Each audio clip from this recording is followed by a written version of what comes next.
Functions के ऊपर थे हम जब हमारा लेक्चर एंड हुआ था, ये बिल्कुल थोड़ा सा पोर्शन रह गया था।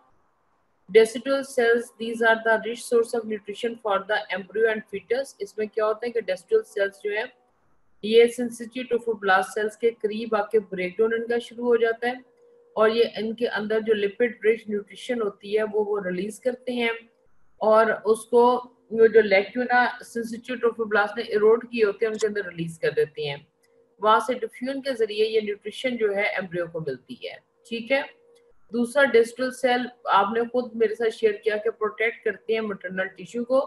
मैटरनल टिश्यू को ये कैसे प्रोटेक्ट करते हैं कि ये सिंसिटिव ट्रोफोब्लास्ट की डीप पेनिट्रेशन को प्रिवेंट करवाते हैं। तो प्लेसेंटा की पेनिट्रेशन जो है वो सिर्फ एंडोमीट्रियम तक रहती है, मायोमीट्रियम या पेरीमीट्रियम तक नहीं जाती। तीसरा, कुछ ये बिलीव किया जाता है कि डिस्टल सेल्स कुछ हार्मोन भी प्रोड्यूस कर सकते हैं। और फोर्थ ये है कि ये इंपॉर्टेंट है in diagnosing early pregnancy with ultrasonography. Ultrasonography जब की जाती है तो ये डेसिडुअल रिएक्शन जो है ये देखा जा सकता है with the help of ultrasound. तो अर्ली साइन ऑफ प्रेगनेंसी होता है। ये अब डेसिडुअल सेल्स के फंक्शन हो गए। आगे हम चलेंगे बच्चों अपने प्लेसेंटल डेवलपमेंट के ऊपर। ठीक है। अच्छा, प्लेसेंटा के ऊपर आज हमारा ये होगा कि हम पढ़ेंगे fetal part of placenta, maternal part of placenta.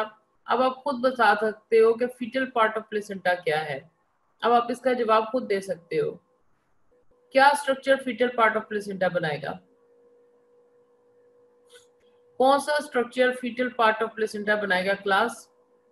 Chorionic villus, very good. और मैटरनल पार्ट ऑफ प्लेसेंटा कौन बनाएगा?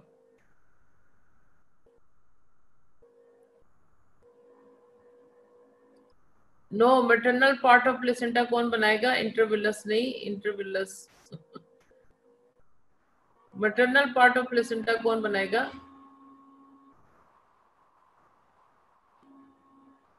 बेटा स्टूडेंट्स जो भी गायब हुए हैं प्लीज आ जाए, आज का लेक्चर बहुत इंपॉर्टेंट है, आपके लिए स्पेशल रिपीट किया जा रहा है, तो आपका फर्ज बनता है आप आए और इसको सुने। यहाँ पे रोल कॉल सिर्फ 98 है। This is not fair at all. एक लेक्चर थे अब आपके लिए प्रिपेयर किया गया है, प्लीज। हाँ, डेसिडुआ बेसिलस, लाइबा decidua basalis is the right answer. अच्छा, उसके बाद है fate of the decidua capsularis और प्राइटेलस। के कैप्सुलरिस को क्या हो जाएगा, प्राइटेलस को क्या हो जाएगा। फिर फॉर्मेशन ऑफ कॉटिलिडन्स है, फिर इंटरवेलर स्पेस ऑफ द प्लेसेंटा है। ये आज का हमारा लेक्चर होगा। प्लीज क्लास अपने फ्रेंड्स को जगाएं। आज का लेक्चर खास तौर पे आपके लिए डिजाइन किया गया है, बनाया गया है, तो आपका फर्ज बनता है आप इसको सुने। अच्छा जी, डेवलपमेंट ऑफ प्लेसेंटा। प्लेसेंटा के बारे में पहली चीज याद रखो, ये टेम्पररी ऑर्गन है, ये परमानेंट ऑर्गन नहीं है। बेबी के साथ इसने एक्सपेल हो जाना है। That connect the developing fetus to the uterine wall through the umbilical cord. आपको ये पता लग गया कि डेवलपिंग फीटस को जो चीज कनेक्ट करती है टू द यूट्राइन वॉल वो है अम्बिलिकल कॉर्ड। और क्या है ये दूसरी बात, ये टेम्पररी ऑर्गन है। At the time of delivery, after the delivery of the baby, it will also expelled out. ठीक है। नेक्स्ट देखिए, placenta usually has a discoid shape with a diameter of 15 to 20 centimeter and thickness of 2 to 3 centimeter. It weighs 500 to 600 gram. अब ये important बात है, which is approximately 1/6 of the weight of the fetus. ये बात इसमें सबसे important है।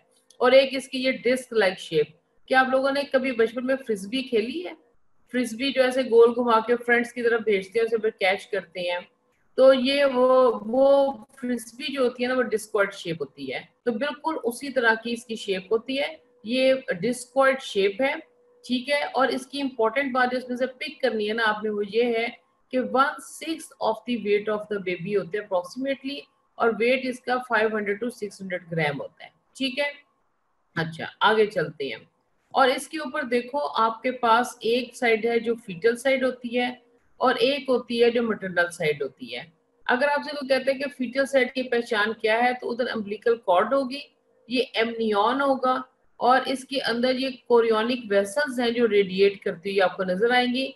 और जो फीटल साइड होती है वो स्मूथ होती है, उसके ऊपर कोई डिवीजन्स आपको नजर नहीं आती। जबकि जो मैटरनल साइड होती है ना, उसके ऊपर आपको ये कॉटिलिडन्स बने हुए नजर आते हैं। ये देखो इस तरह के स्टोन्स की शेप के स्ट्रक्चर्स जो है ना इसके ऊपर आपको नजर आएंगे।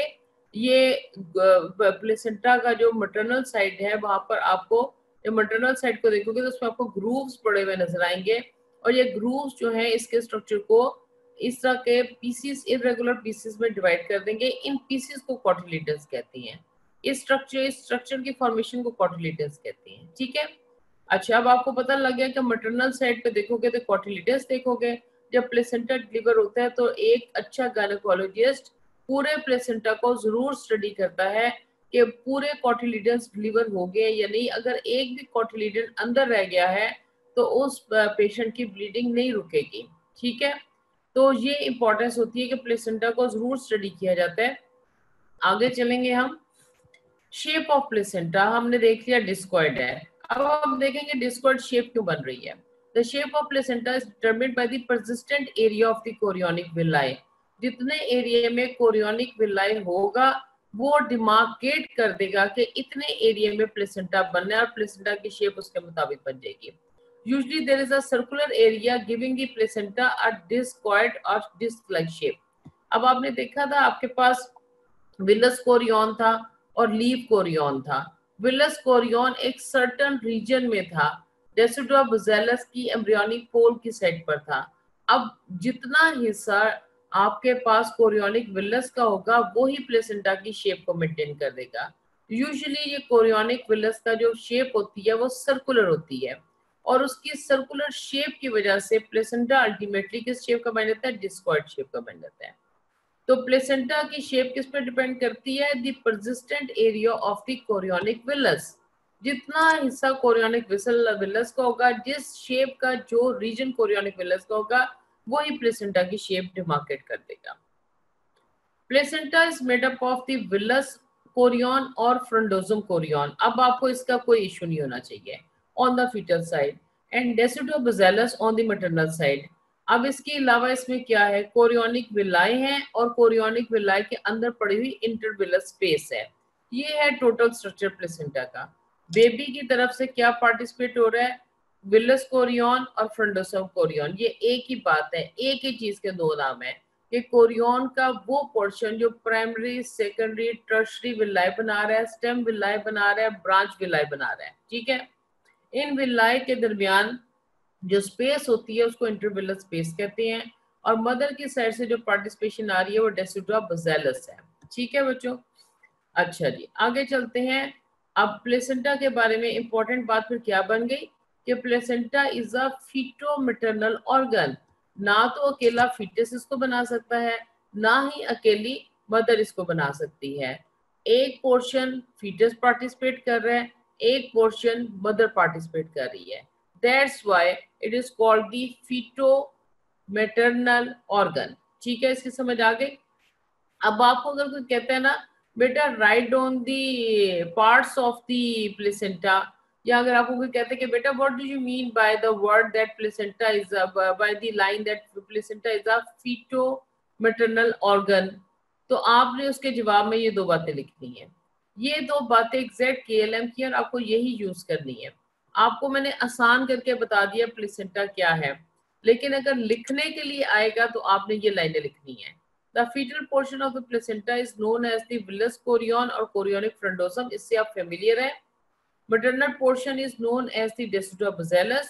The two portions are held together by the anchoring villi, यानी कि stem villi, that are anchored to the deciduous bacillus by the cytotrophoblastic shells. ठीक है, अब आपके पास क्या आया कि आपके पास प्लेसेंटा के दो पोर्शन है, एक है डेसिडुआ बजेलस, दूसरा है कोरियोनिक फ्रंडोसम। इन दोनों को आपस में कौन सी चीज जोड़ती है, एंकरिंग विलाई और स्टेम विलाई। ठीक है, और इसको जोड़ने में हेल्प कौन कर रहा है, साइटोट्रोफोब्लास्टिक शेल। ठीक है बच्चों, इसमें आपको कोई इश्यू तो नहीं है, ये वही पॉइंट है जो हमने कल डिस्कस किया था। अच्छा, अब आपके पास GSCQ है, वो आपकी अंडरस्टैंडिंग के लिए मैंने आपको ये समझा दिया कि प्लेसेंटा के दो पार्ट हैं। एक फीटल पोर्शन है जो कि कोरियोनिक फ्रंडोसम या विलस कोरियन है, मैटरनल पोर्शन डेसिडुआ बजेलस है। इन दोनों पोर्शन को कौन चीज जोड़ रही है, स्टेम विलाई जोड़ रही है, और जोड़ने में मदद कौन कर रहा है, साइटोट्रोफोब्लास्टिक शेल। और इन विलाई के दरमियान में क्या है, इंटरविलस स्पेस। क्या इसमें कोई इश्यू तो नहीं है बच्चों? क्या अभी तक पॉइंट क्लियर हो गया? Class respond please.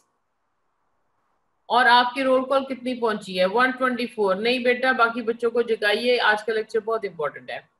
ये है जी वो SCQ जो एग्जाम में आना है, write down the placental parts.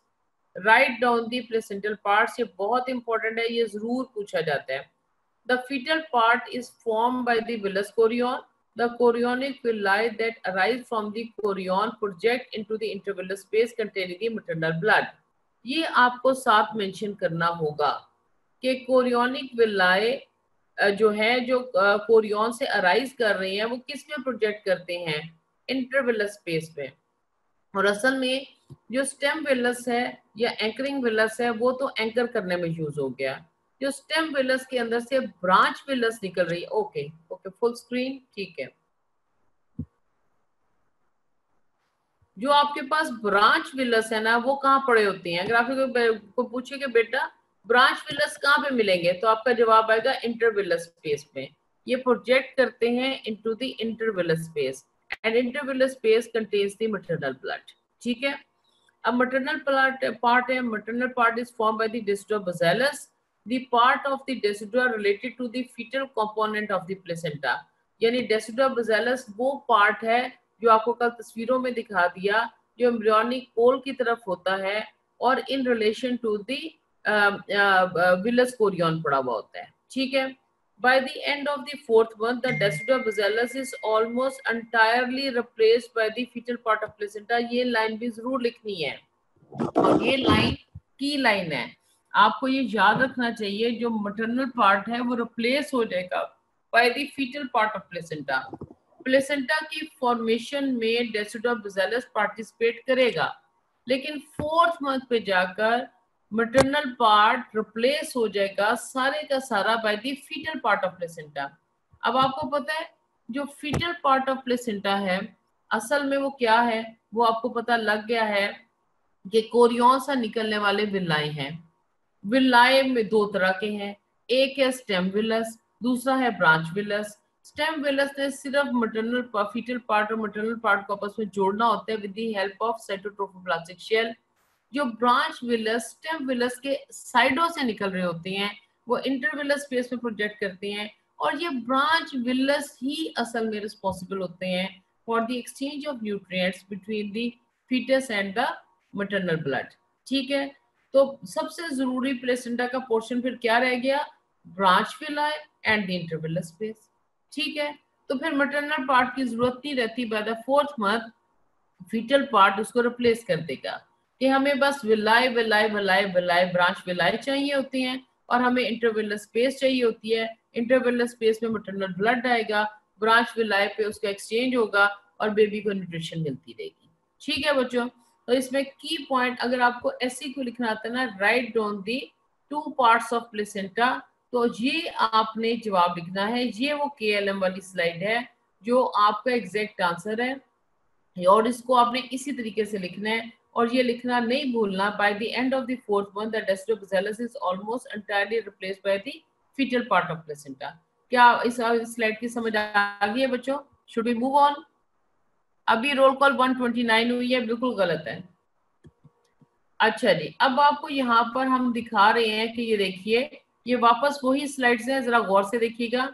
ये आपके पास कोरियन, मेरा कर्सर फॉलो करना है। ये यहाँ पर इस वक्त मेरा कर्सर है, ये विलस कोरियन शो कर रहे हैं, और विलस कोरियन की साइड पे जो डेसिडुआ है वो डेसिडुआ बासालिस है। अब आपको इस पे कोई इश्यू नहीं होना चाहिए, आपको इसका पता चल चुका हुआ है। ठीक है। और इन विलाई के दरमियान जो स्पेस होती है, ये देखो, ये एक विलस है, ये दूसरा विलस है, इसके दरमियान में इंटरविलस स्पेस है। ठीक है बच्चों। और ये जो आपके पास डेसिडुआ है, this is called the decidua basalis. ठीक है बच्चों। और ये जो आपके पास विलाई बनाने वाला कोरियन है, इसका नाम विलस कोरियन है, या इसको हम कोरियोनिक फ्रंडोजम कहते हैं। आपको ये दिखाने का स्लाइड मकसद ये है कि आपको पता चल जाए कि ये डेसिडुआ कैप्सुलरिस है, और ये वाला डेसिडुआ प्राइटेलिस है, और बीच में ये आपकी यूट्राइन कैविटी है। इधर से आप फेट देख सकते हो, आप मेरे साथ इसको फॉलो करते जाओ, आप ढूंढोगे डेसिडुआ कैप्सुलरिस कहाँ तक आपको नजर आ सकता है। इस स्लाइड में भी आपको नजर आएगा, इस स्लाइड में भी आएगा, लेकिन आगे जाकर देखो क्या हो रहा है। इस स्लाइड का पैगाम क्या है, यहाँ से आपने क्या सीखना है? यहाँ से आपने ये सीखा कि कोरियन के दो पार्ट हैं, कोरियन फ्रंडोजम एंड कोरियन लीव। जो लीव की साइड पर विलाय बने हैं, देखो इस वक्त मेरे साथ ये स्लाइडें अगर आपने याद कर ली ना तो आपको कोई मसला कभी नहीं होगा। शुरू में सारे कोरियन के ऊपर विलाय बनने की कोशिश करती हैं, ज्यादा विलाय बनते हैं एम्ब्रियोनिक पोल के ऊपर, और जो विलाय बाकी ऑपोजिट एब एम्ब्रियोनिक पोल पे बनती हैं वो देखो इस स्लाइड पे डीजनरेट हो गए हैं, वो वाले विलाय डीजनरेट हो गए हैं, देखा आपने, वो वाले विलाय डीजनरेट हो गए हैं। और आपके पास दूसरी साइड की विलाय ज्यादा ग्रो कर गई हैं, क्योंकि ये वो साइड है जहाँ पे प्लेसेंटा बनना है, जहाँ पे बच्चे को न्यूट्रिशन मिलनी है ना, ये पॉइंट पिक कर लिया। फिर आप देखो कि डेसिडुआ कैप्सुलैरिस इधर तो है डेसिडुआ कैप्सुलैरिस, लेकिन अब इसके पास देखो कि डेसिडुआ कैप्सुलैरिस आगे कहाँ चला गया है। यहाँ पर कोई डेसिडुआ कैप्सुलैरिस नजर आ रहा है आपको? यहाँ पर तो सिर्फ डेसिडुआ बेसिलस नजर आ रहा है आपको, है ना। और डेसिडुआ बेसिलस के बाद आपको क्या नजर आ रहा है? आपको डेसिडुआ प्रेटेलस नजर आ रहा है। तो इसका मतलब क्या हुआ, जब एम्नियोटिक कैविटी लार्ज हुई तो डेसिडुआ कैप्सुलैरिस डीजनरेट कर जाता है। आपने ये बात याद रखनी है, डेसिडुआ कैप्सुलैरिस डीजनरेट कर जाता है। ये आपसे बड़ा इंपॉर्टेंट एमसीक्यू आता है कि बताओ कौन सा, what is the fate of decidua capsularis? Decidua capsularis degenerate कर जाता है। और आपके पास जो डेसिडुआ प्राइटेलस है, जरा उसको भी देखो। पहले बीच में यूट्राइन कैविटी आपको नजर आ रही है, can you see this uterine cavity? Class please respond, can you see this uterine cavity? मेरा कर्सर देखो। अब आप देखो यहाँ पर तो ये यूट्राइन कैविटी आपको नजर आ रही है ना, ये यूट्राइन कैविटी यहाँ पर तो नजर आ रही है, लेकिन यहाँ पर ये यूट्राइन कैविटी खत्म हो गई है। देखो यहाँ पर यूट्राइन कैविटी खत्म हो गई है, ठीक है। अब हमने देखना है कि कौन सी चीज किसके साथ फ्यूज कर गई है। इस कैविटी के इस तरफ क्या पड़ा हुआ है? एमनियन, कोरियन, और हमारे पास पड़ा हुआ है डेसिडुआ कैप्सुलैरिस, है ना। और इस कैविटी के इधर पड़ा हुआ है डेसिडुआ प्रेटेलस। जब ये एमनियोटिक कैविटी बड़ी होगी तो क्या होगा, ये एमनियन, कोरियन और डेसिडुआ प्रेटेलस ये आपस में फ्यूज कर देंगे, ठीक है। और जो डेसिडुआ कैप्सुलैरिस है वो डीजनरेट कर देगा, ठीक है बेटा। तो decidua capsularis will degenerate while the amnion, the chorion and the decidua parietalis they fuses to form the one structure। और ये हमारे पास जब फ्यूज करते हैं तो यूट्राइन कैविटी खत्म हो जाती है, यूट्राइन कैविटी ऑब्लिटरेट कर जाती है। और इस साइड पर अगर आप देखो तो उन्होंने ये आपको दिखाया हुआ है कि यहाँ पे एमनियन और कोरियन फ्यूज कर गए हैं और उन्होंने बना दी है एमनियो कोरियोनिक मेम्ब्रेन। ये वही मेम्ब्रेन है जिनको डिलीवरी के टाइम पे रप्चर किया जाता है ताकि बेबी डिलीवर हो सके। ये वही मेम्ब्रेन है जो अगर डिलीवरी से पहले रप्चर हो जाए तो इसके अंदर से एमनियोटिक फ्लूइड निकल जाएगा। एमनियोटिक और बेबी जो है इन्हीं मेम्ब्रेन के अंदर रहने की वजह से सारी इन्फेक्शन से प्रोटेक्टेड रहते हैं। अगर इस मेम्ब्रेन में कोई रप्चर हो जाए तो बेबी को इन्फेक्शन होने का खतरा होता है। इसके अंदर पड़ा हुआ एमनियोटिक फ्लूइड बाहर लीक हो जाता है, उसकी वजह से ओलिगोहाइड्रोमियोस हो सकता है, बहुत सारी कॉम्प्लिकेशन हो सकती हैं, ठीक है बच्चों। तो अब आपको पता चला कि एमनियो कोरियोनिक मेम्ब्रेन कैसे बनेगी, जब एमनियन और कोरियन फ्यूज करेंगे और इस तरफ साथ इसके डेसिडुआ प्रेटेलस के साथ भी ये फ्यूज कर जाती हैं, ठीक है। अच्छा, अब आपको क्या पता चला इन सारी स्लाइड से कि आपके पास, अब फाइनली इसको रिपीट कर रहे हैं ताकि आपको कोई इश्यूज के बारे में ना रहे। आपके पास 3 तरह का डेसिडुआ है जो एम्ब्रियोनिक पोल की साइड पर है, मेरे साथ रिपीट करो और लिखो। जो एम्ब्रियोनिक पोल पे डेसिडुआ है दैट इज डेसिडुआ बेसिलस, ठीक है। और आपके पास जो कोरियन है इस साइड पर वो है कोरियोनिक विलस, क्योंकि बाकी कोरियन पे विलाय बने लेकिन वो डीजनरेट कर गए, है ना। और आपके पास जो कोरियोनिक विलस है उसकी विलाय ज्यादा प्रोमिनेंट होते गए, विलाय के दरमियान स्पेसिस आती गई, जो इंटरविलस स्पेस बन गई उसमें मैटरनल ब्लड आएगा। और आपके पास डेसिडुआ कैप्सुलैरिस वो है जो बाकी के फीटस को सराउंड करता है, और ये डेसिडुआ कैप्सुलैरिस जैसे जैसे एमनियोटिक कैविटी लार्ज करेगी डीजनरेट कर जाएगा, और आपके पास एमनियन, कोरियन और डेसिडुआ प्रेटेलस ये फ्यूज कर जाएंगे और ये एक मेम्ब्रेन बना लेंगे, एमनियो कोरियोनिक मेम्ब्रेन, और यूट्राइन कैविटी ऑब्लिटरेट हो जाएगी। क्या आपको ये सारे पैगामात पता चल गए हैं? और वेरी गुड, शाबाश। और आपको ये पता चल गया कि ये जरा मेरा कर्सर देखें जहाँ घूम रहा है, मेरा कर्सर किसके गिर्द घूम रहा है, आपको यहाँ पर क्या बताया जा रहा है, मेरा कर्सर आपको ये बता रहा है कि प्लेसेंटा बनता है विलस कोरियन और डेस्टोबजेलस से, और विलस कोरियन के अंदर विलाए हैं और विलाए के दरमियान इंटरविलस स्पेस है। बस यही टोटल स्ट्रक्चर है प्लेसेंटा का, ठीक है। और 4th मंथ के बाद सारे का सारा प्लेसेंटा जो है फीटल पार्ट से रिप्लेस हो जाएगा। आगे चलते हैं। Development of placenta. Early development is characterized by the rapid proliferation of trophoblast and development of the chorionic sac and chorionic villi। ये तो अब आप खुद भी लिख सकते हो कि विलाई बनेंगे। ट्रोफोब्लास्ट के दो हिस्से हैं, सेंसिटिव ट्रोफोब्लास्ट, साइटोट्रोफोब्लास्ट। ये primary villous, secondary villous, tertiary villous, इसीलिए आपको पहले पढ़ा दिया था। ये विलाई बनेंगे तो प्लेसेंटा की डेवलपमेंट स्टार्ट होगी। By the end of the 3rd week, anatomical arrangement necessary for the physiological exchange between the mother and the embryo are established। 3rd week के एंड तक ये जो अरेंजमेंट है जिसमें के ब्लड इंटरविलस स्पेस में आएगा और न्यूट्रिशन फीटस को मिलेगी, ये स्टेब्लिश हो चुका होता है। अब आप देखें, a complex vascular network is established in the placenta by the end of the 4th week, which facilitate maternal embryonic exchange of gases, nutrients and metabolic waste products। तो 4th week को mark कर लो, end of 4th week। End of 4th week तक ये proper vascular network बन चुका होता है, ब्रांच विलाई बन चुकी होती है, इंटरविलस स्पेस बन चुकी होती है, उसमें मैटरनल ब्लड आ चुका होता है और एक्सचेंज ऑफ न्यूट्रिएंट्स और गैसेस और मेटाबॉलिक वेस्ट प्रोडक्ट्स आ रहा होता है। 2 टाइप्स ऑफ कोरियन ये आपको पढ़ाया जा चुका हुआ है। एक स्मूथ कोरियन होता है, एक विलस कोरियन होता है। विलस कोरियन ने प्लेसेंटा की फॉर्मेशन में पार्टिसिपेट करना है, इसका दूसरा नाम कोरियोनिक फ्रंडोसम है। और स्मूथ कोरियन वो है जो बाकी का सारा कोरियन होगा, इसको कोरियोनिक लीफ कहते हैं। अल्टीमेटली इस कोरियन ने फ्यूज करना होता है एमनियन के साथ और डेसिडोप्रेटेलस के साथ। जी, ये आपके पास वही बात, वही पिक्चर आपको दोबारा दिखाई गई है। ये है आपके पास कोरियोनिक फ्रंडोसम या विलस कोरियन, और ये बाकी का सारा जो स्मूथ है ये आपके पास आ जाएगा ये कोरियन, लीफ कोरियन। और ये वाला पोर्शन पार्टिसिपेट करेगा प्लेसेंटा बनाने में। जितने हिस्से के ऊपर विलस कोरियन होगा वही शेप प्लेसेंटा की बन जाएगी। और ये यहाँ पर अब हमारे पास प्राइमरी, सेकेंडरी, टर्शियरी विलाई बनेंगे। विलाई के दरमियान में इंटरविलस स्पेस आ जाएगी। ये बार बार रेपिटेशन की जा रही है कि जब लेक्चर खत्म हो तो आपको ये याद हो चुका हो।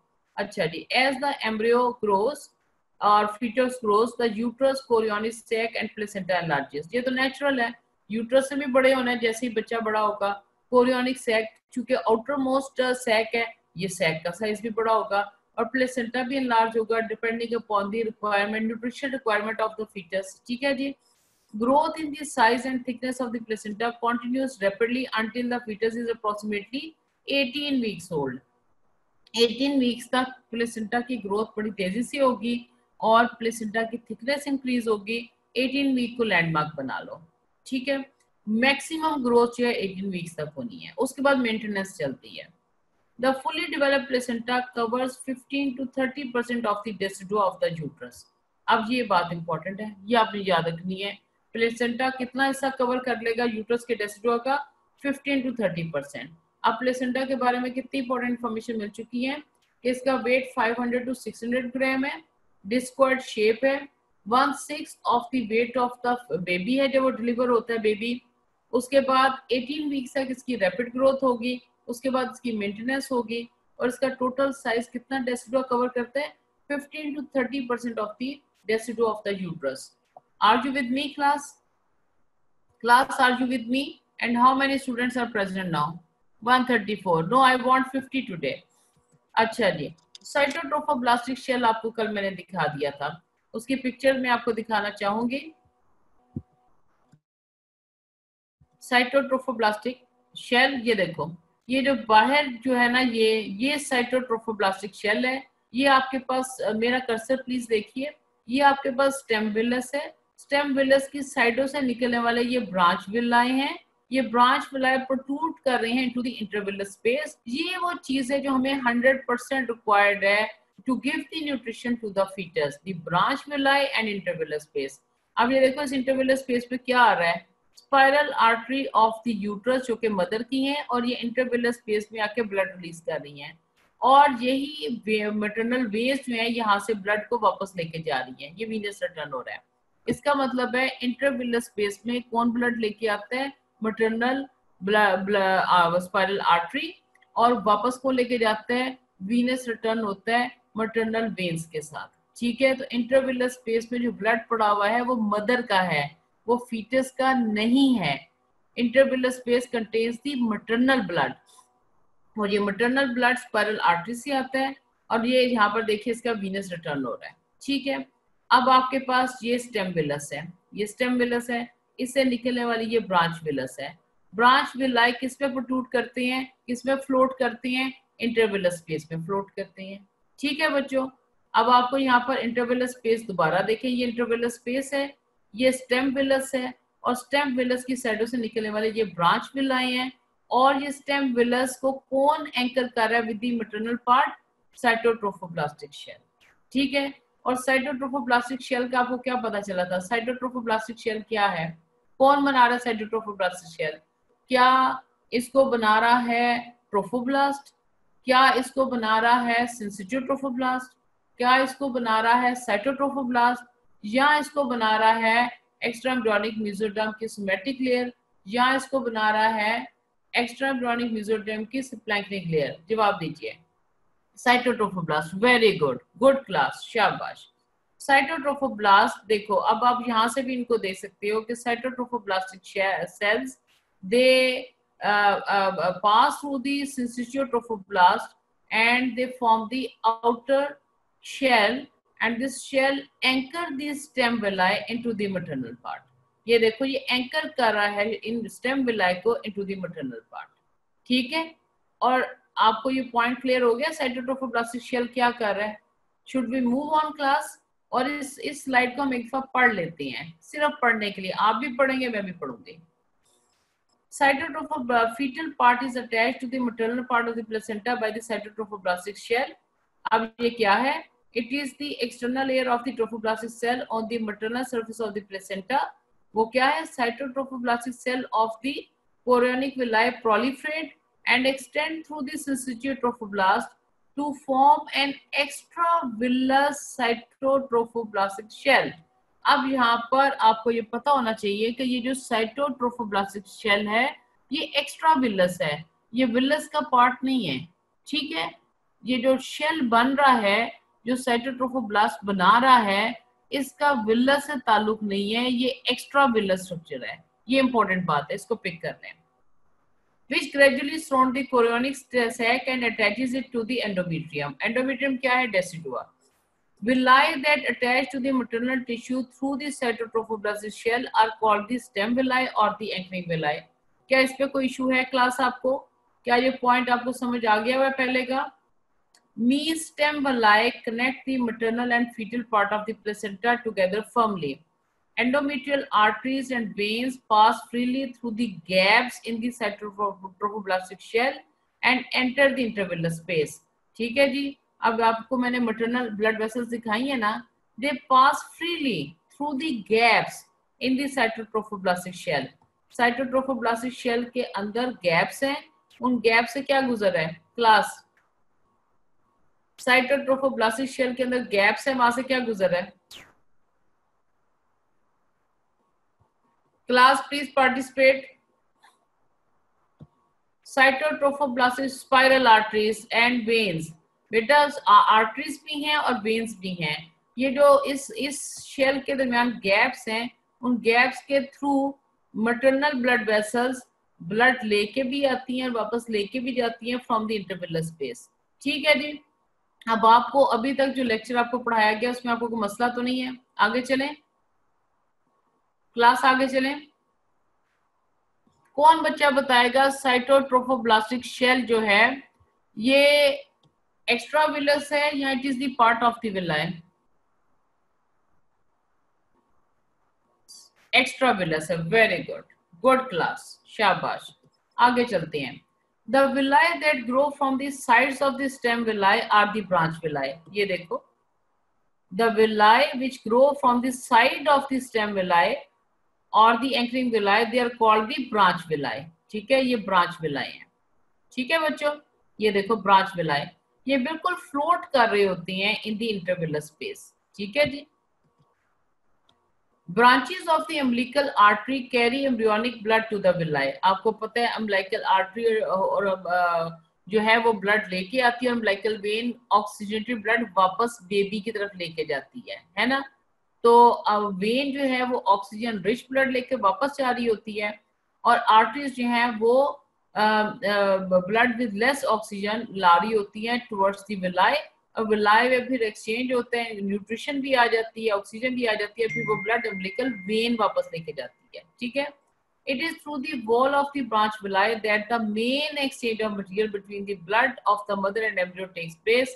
बस अब आपको अगर ये बात समझ आ गई तो आप समझो कि आप जीते हो, आपने बहुत बड़ी बात समझ ली है। ठीक है जी, अब ये देखो, ये आपके पास स्टेम विलस था, स्टेम विलस साइटोट्रोफोब्लास्टिक शेल की मदद से एंकर हो गया, बस उसका काम खत्म। उसने साइडों पे ब्रांच विलाई बनाई है, ब्रांच विलाई के अंदर कौन ब्लड लेके जा रहा है, अम्बिलिकल आर्टरी। ठीक है, और यहाँ पर इंटरविलर स्पेस में मैटरनल ब्लड है, यहाँ पे एक्सचेंज ऑफ न्यूट्रिएंट्स होगा और फिर ब्लड वापस थ्रू द अम्बिलिकल वेन आ जाएगा। अब कोटिलिडन्स क्या है? As the chorionic villi invade the decidua basalis, chorionic villi decidua basalis को इन्वेड कर रहे हैं ना, जो साइटोट्रोफोब्लास्टिक शेल उनको एंकर कर रहे हैं। The decidual tissue is eroded to enlarge the intervillous space. अब इन्होंने इंटरविलर स्पेस, अब बच्चे की सारी न्यूट्रिशन का दारोमदार किस पर है? उस मैटरनल ब्लड पर जो इंटरविलर स्पेस में आ रहा है, और इंटरविलर स्पेस से वो डिफ्यूजन हो रहा है थ्रू दी ब्रांच विलाई। ठीक है, यही बात है ना। अब जैसे जैसे बेबी बड़ा होगा, न्यूट्रिशन की डिमांड बड़ी होगी, प्लेसेंटा का साइज बड़ा होगा, तो साथ साथ इंटरविलर स्पेस का साइज भी इंक्रीज किया जाएगा ताकि इसमें ज्यादा ब्लड स्टोर हो सके। ठीक है, अब क्या होगा कि आपके पास जैसे जैसे कोरियोनिक विलाई इन्वेड करेंगे डेसिडोबैसिलस को, डेसिडुअल टिश्यू इरोड होना शुरू हो जाएगा, और जब वो इरोड होगा तो इंटरविलर स्पेस एनलार्ज होनी शुरू हो जाएंगी। जरा यहाँ पर वापस पिक्चर पर आइए, ये देखिए, ये पहले फर्ज करो ये स्टेम विलस यहाँ तक है, तो इंटरविलर स्पेस का साइज बस यहाँ तक होगा। जैसे जैसे ये स्टेम विलस का साइज इंक्रीज होता जाएगा आप, और ये मैटरनल टिश्यू को इरोड करते चले जाएंगे ये विलाए, तो इंटरविलर स्पेस की डेप्थ इंक्रीज होती जाएगी। जैसे जैसे इंटरविलर स्पेस की डेप्थ इंक्रीज होगी, they keep on storing more maternal blood, they have the space for the more maternal blood, तो ज्यादा अच्छा एक्सचेंज होगा, है ना बच्चों। चलो आगे चलते हैं। अच्छा जी, this erosion produces several wedge shaped areas of the decidua, the placental septa। अच्छा जी, ये जो erosion कोरियोनिक विलाई कर रहा है, कोरियोनिक विलाई किसकी एरोजन कर रहा है? डेसिडोबैसिलस की। डेसिडोबैसिलस की जब एरोजन हो गई तो उसने क्या प्रोड्यूस किया?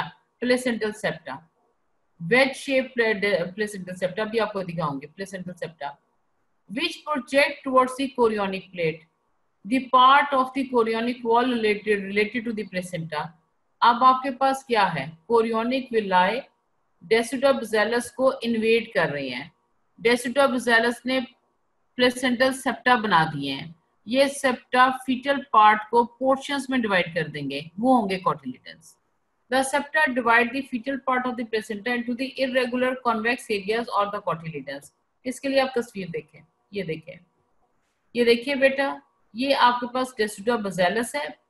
ठीक है, ये आपके पास स्टेम विलस है, स्टेम विलस डेसिडोबैसिलस को इरोड करती जा रही है, तो क्या हो रहा है? आपके पास इंटरविलर स्पेस की डेप्थ इंक्रीज होती जा रही है, और मैटरनल टिश्यू इस जगह से चूंकि इरोड हो रहा है, यहाँ से इरोड नहीं हो रहा, तो ये प्लेसेंटल सेप्टा बनते जा रही है। क्या आपको प्लेसेंटल सेप्टा की समझ आई है? प्लेसेंटल सेप्टा कैसे बन रही है? मेरे साथ दोबारा देखिए। फर्ज कीजिए कि आपके पास शुरू में ये जो स्टेम विलस है इसकी लेंथ सिर्फ ये है, सिर्फ यहाँ तक स्टेम विलस है। ठीक है, स्टेम विलस सिर्फ इस पॉइंट तक है, उसके बाद स्टेम विलस ने मजीद एरोजन की है, मजीद एरोजन की है, मजीद एरोजन की है। ये एरोजन उस पॉइंट पर हो रही है जहां पर स्टेम विलस है, और उस पॉइंट पर नहीं हो रही जहां पर स्टेम विलस नहीं है, जिसकी वजह से इस जगह पर मैटरनल टिश्यू रह गया, डेसिडोबैसिलस का टिश्यू रह गया, और क्या बना रहा है? Placental septa. अब इन प्लेसेंटल सेप्टा की वजह से देखो जो फीटल पार्ट है ना, वो कोटिलिडन्स में डिवाइड हो गया। ये देखो, ये एक कोटिलिडन हो गया, ये दूसरा कॉटिलीडन हो गया, ठीक है। ये एक प्लेसेंटल सेप्टा है, ये दूसरा प्लेसेंटल सेप्टा है, ये तीसरा प्लेसेंटल सेप्टा है, और इन सेप्टा के दरमियान में क्या है, कॉटिलीडन्स है। Fetal part irregular convex area में डिवाइड हो गए हैं, जिनको कहते हैं कॉटिलीडन। ठीक है बच्चों, मुझे बताओ कि आपको कॉटिलीडन की समझ आई है क्लास? क्या आपको कॉटिलीडन की समझ आ गई है? बिल्कुल सही, वेरी गुड। अब आपको ये पता चलेगा कि अगर ये स्टेम विलस अगर और एरोजन कर ले तो ये यहाँ पर आ जाएगा, तो मटरनल जो पार्टिसिपेशन है वो और कम हो जाएगी, और ये सेप्टा और डीप हो जाएगा, इंटरविलस स्पेस और डीप हो जाएगी। तो ये प्लेसेंटल सेप्टा कैसे बने, किसने बनाए प्लेसेंटल सेप्टा? प्लेसेंटल सेप्टा कहाँ से आए बेटा? कॉटिलीडन अरूज मैंने अभी बताया है कि आप अभी फर्ज करो कि आपके पास ये जो स्टेम विलस है ना, ये यहाँ तक नहीं है। मेरे कर्सर के साथ चलो, स्टेम विलस आपके पास यहाँ तक नहीं है। फर्ज करो स्टेम विलस आपके पास सिर्फ यहाँ तक है। इसका मतलब है स्टेम विलस यहाँ तक है, तो मटरनल टिश्यू इस पॉइंट से लेके इस पॉइंट तक आया हुआ है। उसके बाद स्टेम विलस की एरोजन जारी है, मटरनल टिश्यू को एरोड करता जा रहा है, स्टेम विलस करता जा रहा है, करता जा रहा है, करता जा रहा है। जहां जहां स्टेम विलस है वहां पे एरोजन होती जा रही है मटरनल टिश्यू की। अब मटरनल टिश्यू जहां पर स्टेम विलस नहीं है वहां पे एरोड नहीं होगा, उसकी वजह से ये प्लेसेंटल सेप्टा बना देगा। ये प्लेसेंटल सेप्टा, एक प्लेसेंटल सेप्टा और दूसरा प्लेसेंटल सेप्टा, इसके दरमियान में जो फीटल पार्ट आता है वो उसको हम एक कॉटिलीडन कह देते हैं, और ये कॉन्वेक्स एरिया होता है, ठीक है। और ये प्लेसेंटल सेप्टा कौन बनाएगा? मटरनल टिश्यू बनाएगा। क्यों बनेगा? जब मटरनल टिश्यू की एरोजन होगी बाय द कोरियोनिक विलाई, ठीक है। और ये सेप्टा फीटल पार्ट्स को कॉन्वेक्स एरिया में डिवाइड कर देंगे, और एक कॉन्वेक्स एरिया को हम एक कॉटिलीडन कह देंगे। क्या आप समझ आ गई आपको बेटा? क्लास रिस्पॉन्ड कीजिए, क्या आपको कॉटिलीडन की समझ आ गई है? कितने स्टूडेंट्स हैं? 142। ना मंजूर, बिल्कुल ना मंजूर, पूरे 150 करो। अच्छा जी। ईच कॉटिलीडन कंसिस्ट ऑफ 2 और more stem villi and many branch villi. अब एक कॉटिलीडन के अंदर 2 से ज्यादा स्टेम विलाई हो सकते हैं, और इसके साथ साथ मैनी ब्रांच विलाई, क्योंकि आपको पता है स्टेम विलाई की साइडों से ब्रांच विलाई निकलनी है। By the end of the 4th month, the Decidobacillus is almost entirely replaced by cotyledon, यानी कि फीचर पार्ट। ये आप पहले पढ़ चुके हैं कि 4th मंथ के एंड के ऊपर सारा मैटरनल पार्ट खत्म हो जाएगा, और किससे रिप्लेस हो जाएगा? कॉटिलीडन से। तो अब आपको क्या पता चला? डेसिडुआ कैप्सुलरिस उस वक्त खत्म हुआ जब एमनियोटिक कैविटी एनलार्ज हुई, है ना। डेसिडुआ कैप्सुलरिस खत्म किया था ना।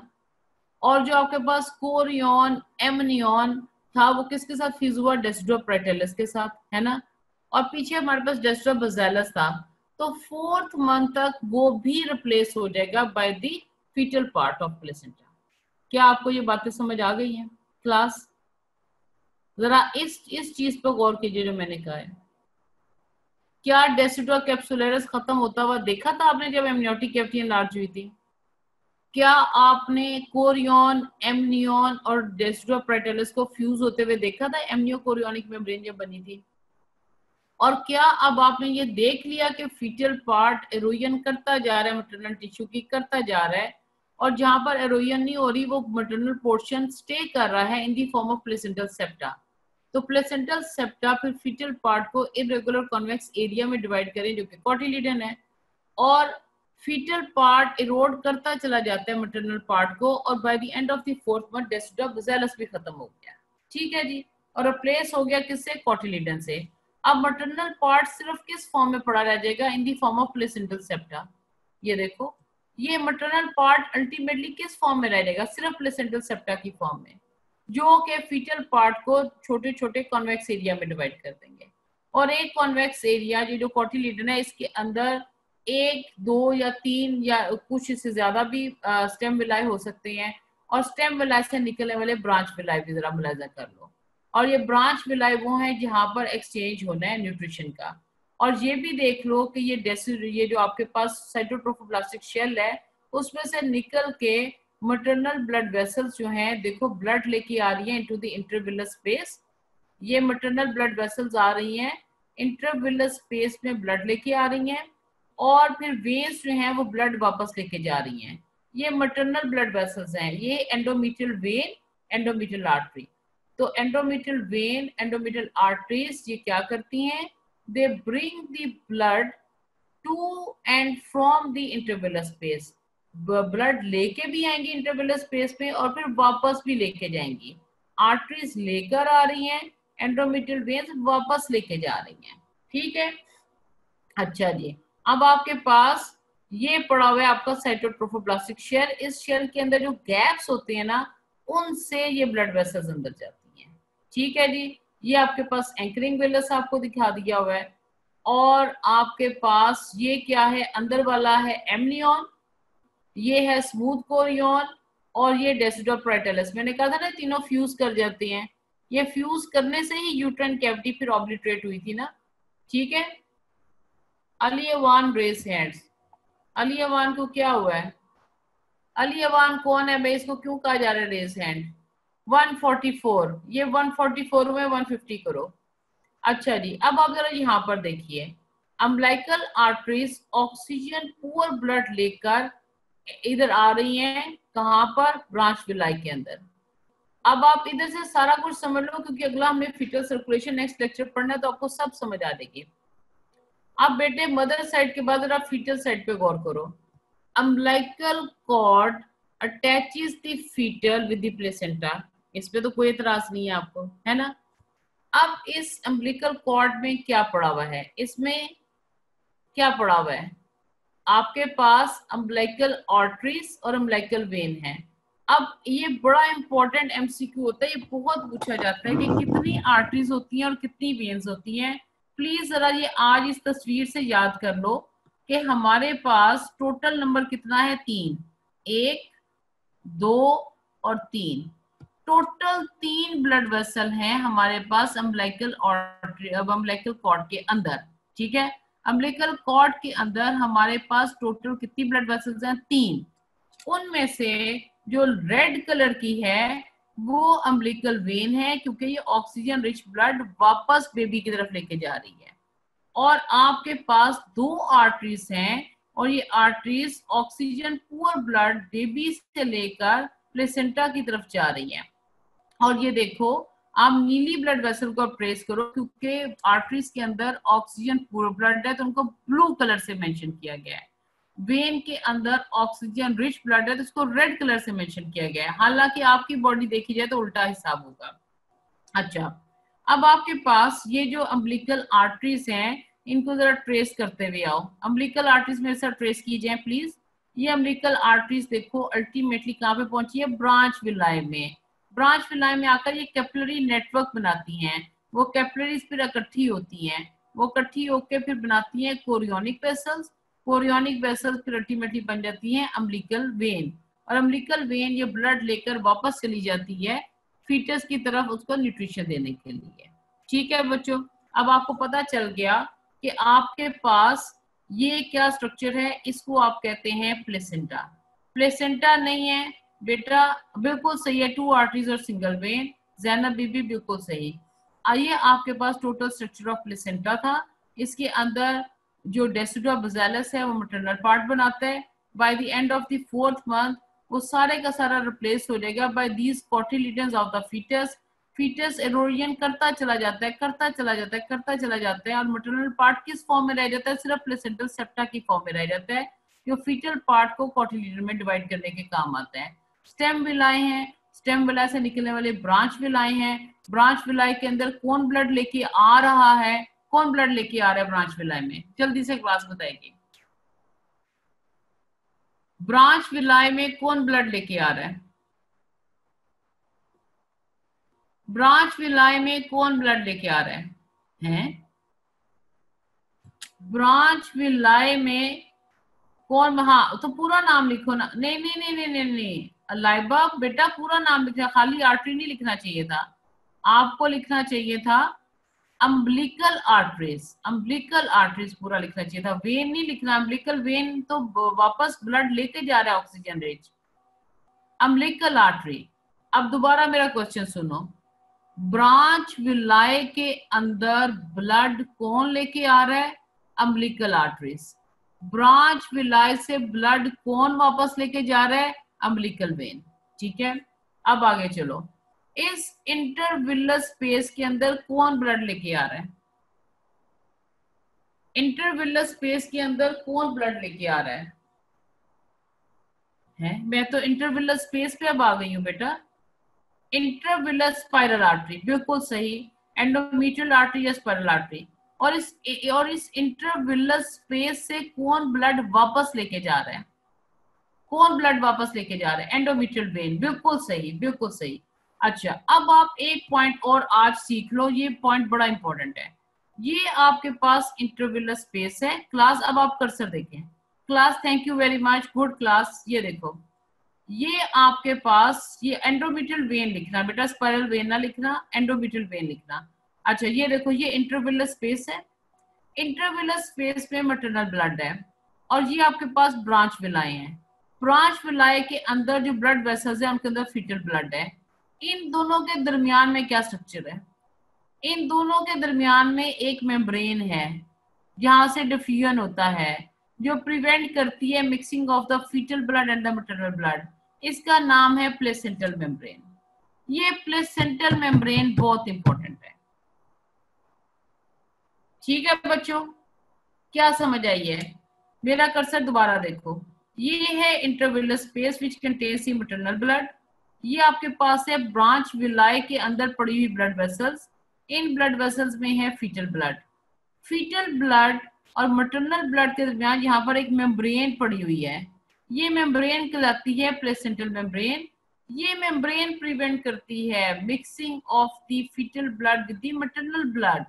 ठीक है बच्चों, इसको भी हम स्टडी करेंगे। चलो जी, क्या आपको ये स्लाइड सारी समझ आ गई है? Are you fully understood this slide? बिल्कुल सही, बिल्कुल सही। अच्छा, ये स्लाइड रट लेना, ये आपको बनाने के लिए भी आती है, ये आपको ड्रॉ करने के लिए आती है। क्लास, ये आपको ड्रॉ करने के लिए आएगी। ठीक है, अच्छा जी, आगे चलते हैं, आगे देखते हैं हमारे पास क्या है। इंटरविलस स्पेस क्या है? ठीक है, इंटरविलस स्पेस अब आप खुद बता सकते हो क्या है। Intervillous space of the placenta, which by 8 to 10 weeks contain maternal blood, is derived from the lacunae. Parasyncytial trophoblast maternal tissue को erode करके लेक्यूलर नेटवर्क बनाते थे ना? आपको वो लेक्यूलर नेटवर्क याद है? मैं दिखा दूं जरा आपको वो स्लाइड, ठहर जाओ, वो पिछले लेक्चर में मैंने लगाई हुई थी। इंटरविलस स्पेस वहां से ओरिजिनेट होती है। ये देखिए, आपके लिए मैंने दोबारा वापस ऊपर गई हूँ। ये देखिए जरा प्लीज क्लास, ये देखिए, ये वो लेक्यूनर नेटवर्क है। ये लेक्यूनर नेटवर्क कौन बनाता है? ये सिंसिटिव ट्रोफोब्लास्ट पड़े हुए हैं। ये मैटरनल टिश्यू को इरोड करेंगे, मैटरनल टिश्यू को की ब्लड वेसल को इरोड करेंगे। मैटरनल ब्लड वेसल इरोड होने से यहाँ पे लेक्यूना बनेंगे। इस लेक्यूना के अंदर ग्लैंड्स भी ये इरोड कर रहे हैं, उसकी सिक्रीशन भी आ जाएंगी। ये अर्ली फीटो प्लेसेंटल सर्कुलेशन बनती है।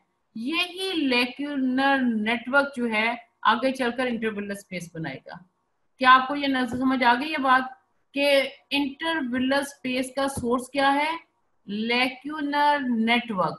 और ये लेक्यूनर नेटवर्क अर्ली लाइफ में किसने बनाया? सिंसिटिव ट्रोफोब्लास्ट ने। और कैसे बना? By the erosion of the maternal blood vessels and glands. Clear होगी बात? क्लियर होगी बात बच्चों? Are you fully understood this thing? चलो, सारी क्लास पार्टिसिपेट करो प्लीज। मैं मुश्किल तरीके से नहीं पढ़ा रही, आपके लेवल पे जाकर इस लेक्चर को तैयार किया गया कि आपको किसी किस्म की कोई तंगी ना हो। हाँ जी, इंटरविलस स्पेस कौन बनाता है? It is derived from the lacunae. अब आप पता लगे वो लेक्यूनी कहाँ से आए? सिंसिटिव ट्रोफोब्लास्ट ने मैटरनल टिश्यू को इरोड किया, मैटरनल ब्लड वेसल्स और मैटरनल ग्लैंड्स इरोड हुए, लेक्यूना बने। यही चलकर इंटरविलस स्पेस बन जाएंगे। Lacunae are the small spaces that developed in the syncytial trophoblast during the second week of development. समझ आ गई? Syncytial trophoblast बनाएगा by the erosion of the maternal tissue, यानी maternal blood vessels and maternal glands. Where this large blood-filled intervillous space results from the coalescence and enlargement of the lacunar network. Lacunar network आपस में जुड़ेंगे, छोटे छोटे लेक्यूनर्स आपस में जुड़ेंगे और बड़ी सी large blood filled intervillous space बना देंगे. The intervillous space is divided into compartments by the placental septa. क्या आपने प्लेसेंटल सेप्टा देखे थे? ये इंटरविलर स्पेस कंपार्टमेंट्स में डिवाइड हो रही है बाय द प्लेसेंटल सेप्टा. ये वही प्लेसेंटल सेप्टा है जिन्होंने फीटल पार्ट को कोटिलीडर में डिवाइड किया, और यही प्लेसेंटल सेप्टा इंटरविलर स्पेस को कंपार्टमेंट्स में डिवाइड कर देंगे. However, there is free communication between the compartments because the septa do not reach the chorionic plate. लो जी, ये पॉइंट देखो, ये पॉइंट इंपॉर्टेंट है. ये देखो जरा, ये देखो, ये आपके पास प्लेसेंटल सेप्टा है, ये प्लेसेंटल, और ये आपके पास कोरियन है ना? ये कोरियन है, ये प्लेसेंटल सेप्टा है. ये प्लेसेंटल सेप्टा चूंकि कोरियन तक एक्सटेंड नहीं करता, इसलिए एक इंटरविलर स्पेस दूसरी इंटरविलर स्पेस के साथ कम्युनिकेट करती है. क्या ये कम्युनिकेशन आप देख सकते हैं क्लास? ठीक है बेटा, वही बच्चे बार बार रिस्पॉन्ड करते हैं. अरूज, लाइबा, सिल्ला, क्या मैं बाकी बच्चों को नहीं पढ़ा रही, या क्या बाकी बच्चों को समझ नहीं आ रही है? अच्छा जी, ये आपके पास प्लेसेंटल सेप्टा है. Placental, thank you class, thank you इफ्रा. Placental septa do not extend deep to the chorion.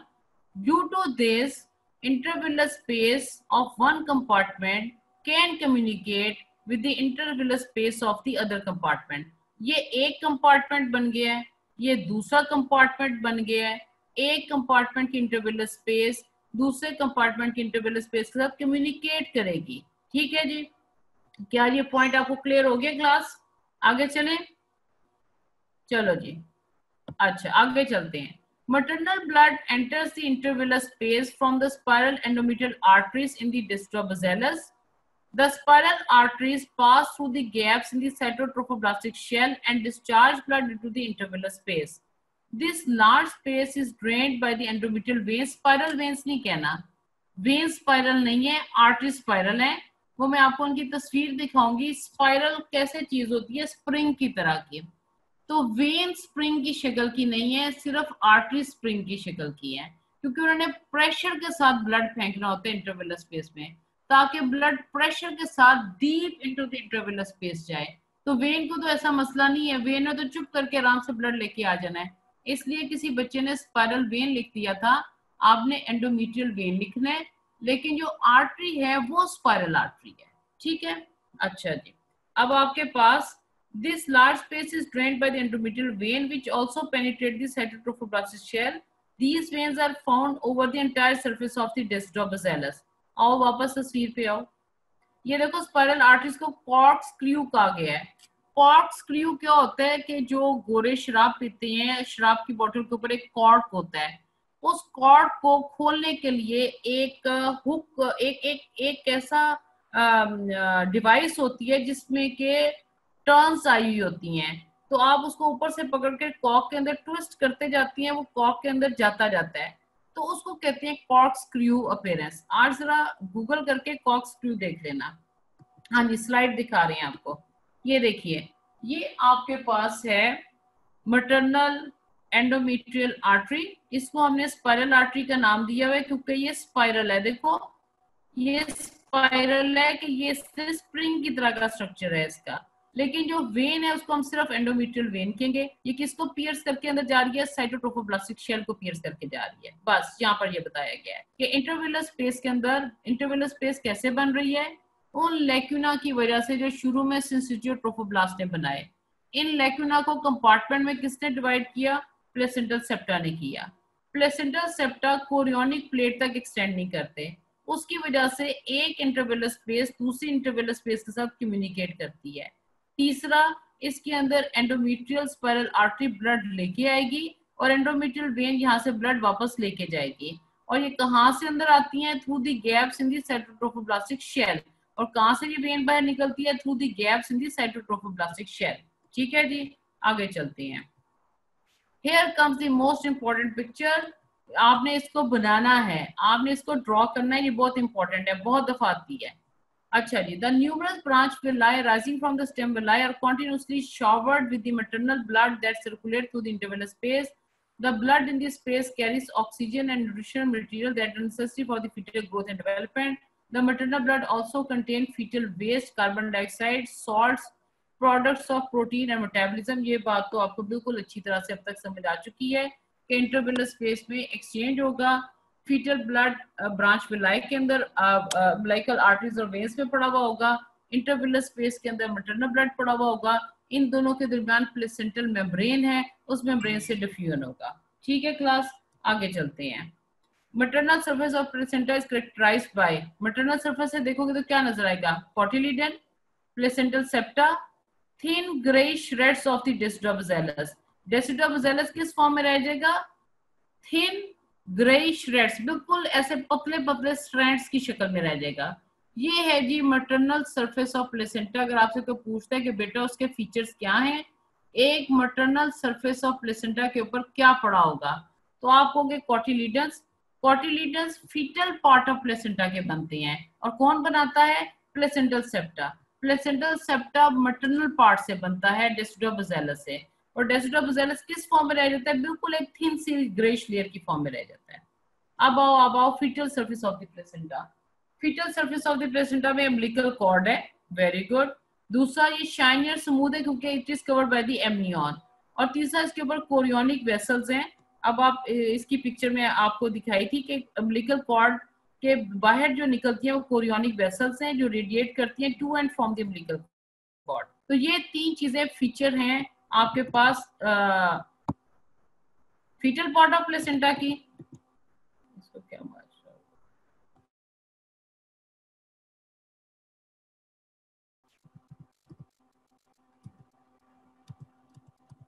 ये देखिए, ये आपके पास मैटरनल साइड है, ये कोटिलिडन्स देखिए, कोटिलिडन्स के अंदर ये जो प्लेसेंटल सेप्टा है उसको देखिए, placental septa is form by the decidua bacillus. ठीक है, और ये आपके पास ऊपर ग्रे थिन जो पीस लगा हुआ है ना, ये डेसिडुआ बेसिलस का बिल्कुल एक थिन सी लेयर होती है। ठीक है जी, ये डेसिडुआ बेसिलस हो गया। ये जो अंदर ये जो अंदर इरेगुलर आपके पास ये जो पड़े हुए हैं पीसीस, ये कोटिलिडन हो गए, और कोटिलिडन के दरमियान में जो सेप्टा है वो प्लेसेंटल सेप्टा हो गया। अब आप फीटल साइड पर आओ, फीटल साइड पे आपके पास ये अम्बिलिकल कॉर्ड है, अम्बिलिकल कॉर्ड से निकलने वाली ये कोरियोनिक वेसल्स देखो, ये देखो ये कोरियोनिक वेसल्स आपको नजर आ रही होंगी, ये कोरियोनिक प्लेट है और उसके ऊपर ये एमनियन है। ठीक है बच्चों, अब आपको ये फीटल और मैटरनल साइड की शेप नजर आ गई। अब हम लास्ट पे देखते हैं placental changes at the end of the pregnancy. End of pregnancy में क्या होगा, इंक्रीज फाइब्रस टिश्यू में हो जाएगा in the core of the villus. Fibrous tissue ज्यादा होगा तो एक्सचेंज इफेक्ट होना शुरू हो जाएगा। Thickening of the basement membrane in the fetal capillaries, जब फीटल कैपिलरीज की बेसमेंट मेम्ब्रेन थिक होगी तो वो भी डिफ्यूजन को इफेक्ट करना शुरू हो जाएगी। Obliterative changes in the small capillaries of the villi, और स्मॉल साइज की कैपिलरीज ब्लॉक होना शुरू हो जाएंगी। Deposition of fibrinoid on the surface of the villi in the junctional zone and in the chorionic plate. अब ultimately क्या हो रहा है, फाइब्रस टिश्यू इंक्रीज होता जा रहा है। Towards the end of the pregnancy placenta में फाइब्रस टिश्यू जो है वो इंक्रीज होता जाएगा, और न्यूट्रिशन की सप्लाई इतनी अच्छी नहीं रहेगी, इसलिए टाइम पे बेबी का डिलीवर होना जरूरी है। अच्छा जी, decidua capsularis degenerate and disappear, ये आपको मैंने बता दिया, ये डीजनरेट कर जाएगा, और आपके पास by 22 to 24 week the reduced blood supply to the decidua capsularis causes it to degenerate and disappear. आपको ये दिखा दिया था ना कि डेसिडुआ कैप्सुलरिस डीजनरेट कर जाता है ना, और 22 to 24 वीक पे ये डीजनरेट कर जाएगा और डिसअपीयर हो जाएगा। ये दोबारा वो पिक्चर दिखाई गई है आपको, ये आपका डेसिडुआ कैप्सुलरिस था, इस पिक्चर में है, और इस पिक्चर में ये डेसिडुआ पाइरेटस का फ्यूज करने के बाद डिजनरेट कर चुका है। ठीक है, और यहाँ पर एमनियन और कोरियन ये आपस में फ्यूज कर रही हैं।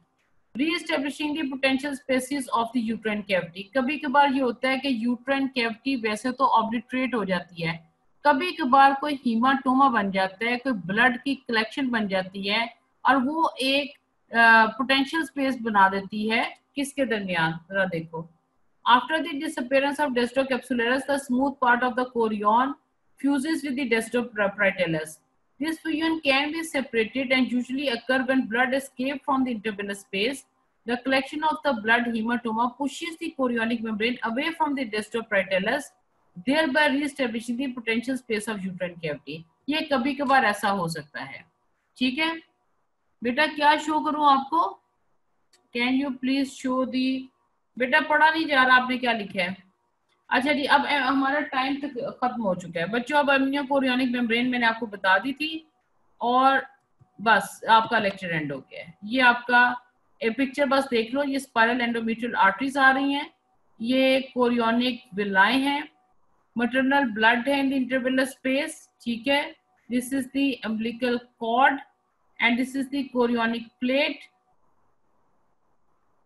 फर्स्ट फ्यू स्लाइड्स बेटा, फिर मैं जब आपको प्लेसेंटल मेम्ब्रेन पढ़ाऊंगी ना, प्लेसेंटल सर्कुलेशन, उसमें दोबारा दिखा दूंगी. बस आज का लेक्चर आपका एंड हो गया है. क्या आपको आज प्लेसेंटा की डेवलपमेंट समझ आई है? क्लास अपना फीडबैक दो, किस हद तक आपको प्लेसेंटा की समझ आई है? 100%, 80%, 90%? चलो जी, great, very well understood, that is great. Thank you class.